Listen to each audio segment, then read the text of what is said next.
যদি আপনি ভারতীয় ক্রিকেটের সমর্থক হন, বিশেষ করে রোহিত শর্মার ভক্ত হন, তাহলে এই খবরটি আপনাকে অবাক করতেই পারে। কারণ এমন একটি রিপোর্ট সামনে এসেছে যা দাবি করছে ভারতের নীল জার্সিতে রোহিত শর্মার আন্তর্জাতিক ক্রিকেট যাত্রা হয়তো একেবারে শেষের পথে। এই বড় খবরটি সামনে আসে ভারত বনাম ইংল্যান্ড 3 ম্যাচের ওয়ানডে সিরিজের দ্বিতীয় ম্যাচ চলাকালীন। প্রশ্ন উঠছে, তাহলে কি লর্ডসে অনুষ্ঠিত হতে চলা তৃতীয় ও শেষ ওয়ানডেই হতে চলেছে রোহিত শর্মার আন্তর্জাতিক ক্যারিয়ারের শেষ ম্যাচ? চলুন পুরো বিষয়টি বিস্তারিতভাবে জেনে নেওয়া যাক। ইংল্যান্ড সফরে এখনো পর্যন্ত ব্যাট হাতে রোহিত শর্মার পারফরমেন্স একেবারেই আশানুরূপ নয়। দ্বিতীয় ওয়ানডেতে তিনি 47 বলে মাত্র 26 রান করেন। এর আগে প্রথম ওয়ানডেতে 21 বলে করেছিলেন মাত্র 11 রান। তারও আগে আফগানিস্তানের বিরুদ্ধেও ব্যর্থ হয়েছিলেন তিনি।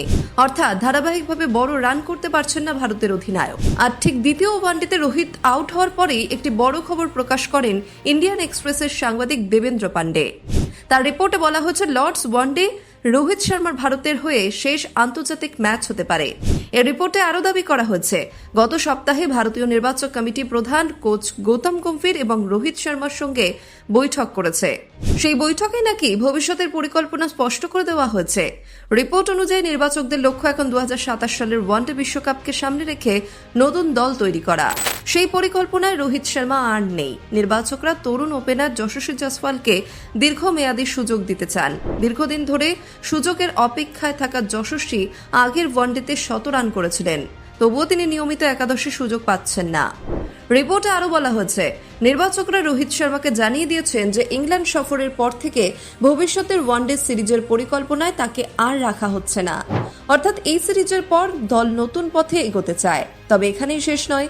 রিপোর্টে দাবি করা হয়েছে, রোহিত শর্মা নিজে এখনও খেলতে চেয়েছিলেন। ফিটনেস নিয়েও তিনি কঠোর পরিশ্রম করেছেন, কিন্তু নির্বাচকরা সিদ্ধান্তের দায়িত্ব এখন তার হাতেই ছেড়ে দিয়েছেন। অর্থাৎ রোহিত শর্মার সামনে এখন দুটি পথ খোলা রয়েছে। প্রথমত, তিনি নিজেই লর্ডস ওয়ানডের আগে বা পরে আন্তর্জাতিক ক্রিকেট থেকে অবসরের ঘোষণা করতে পারেন। দ্বিতীয়ত, যদি তিনি অবসর ঘোষণা না করেন, তাহলে আগামী সিরিজ থেকেই নির্বাচকরা তাকে দল থেকে বাদ দিতে পারেন। দেবেন্দ্র পান্ডের এই রিপোর্টটি প্রকাশিত হয় ঠিক রোহিত শর্মা দ্বিতীয় ওয়ানডেতে আউট হওয়ার পর। অনেকের মতে, যদি তিনি বড় ইনিংস খেলতে পারতেন, তাহলে হয়তো আরেকটা সুযোগ পাওয়ার সম্ভাবনা তৈরি হতো। কিন্তু বর্তমান পরিস্থিতিতে সেই সম্ভাবনা অত্যন্ত কম বলেই এই রিপোর্টে ইঙ্গিত দেওয়া হয়েছে। এখন ভারতীয় দলের পুরো নজর 2027 সালের ওয়ানডে বিশ্বকাপের দিকে। বিশ্বকাপ আর খুব বেশি দূরে নয়, তাই ভবিষ্যতে দল গড়তে হলে যশস্বী জয়সওয়ালের মতো তরুণ ক্রিকেটারদের নিয়মিত সুযোগ দেওয়া প্রয়োজন বলেই নির্বাচকরা মনে করছেন। রোহিত শর্মার সাম্প্রতিক পরিসংখ্যানও খুব একটা আশাব্যঞ্জক নয়।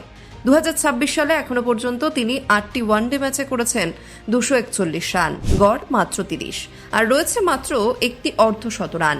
শুধু আন্তর্জাতিক ক্রিকেট নয়, আইপিএলেও তার ব্যাট থেকে বড় রান ধারাবাহিকভাবে আসছে না। এই অবস্থায় নির্বাচকরা কতদিন আর যশস্বী জয়সওয়ালের মতো একজন তরুণ ব্যাটারকে বাইরে বসিয়ে রাখবেন, সেই প্রশ্নও উঠে আসছে। সব মিলিয়ে ইন্ডিয়ান এক্সপ্রেসের রিপোর্ট যদি সত্যি হয়, তাহলে ইংল্যান্ডের বিরুদ্ধে চলতি ওয়ানডে সিরিজই হতে পারে রোহিত শর্মার আন্তর্জাতিক ক্যারিয়ারের শেষ সিরিজ। আর লর্ডসে অনুষ্ঠিত হতে চলা তৃতীয় ও শেষ ওয়ানডেই হতে পারে ভারতের জার্সিতে তার শেষ আন্তর্জাতিক ম্যাচ।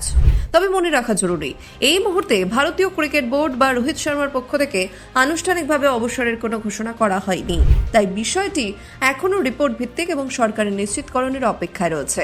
এখন আপনাদের কাছে প্রশ্ন, যদি সত্যি লর্ডস ওয়ানডে রোহিত শর্মার শেষ আন্তর্জাতিক ম্যাচ হয়, তাহলে কি এটাই সঠিক সময় অবসর নেওয়ার, নাকি এখনো ভারতীয় দলে তার জায়গা হওয়া উচিত? কমেন্টে অবশ্যই আপনার মতামত জানান।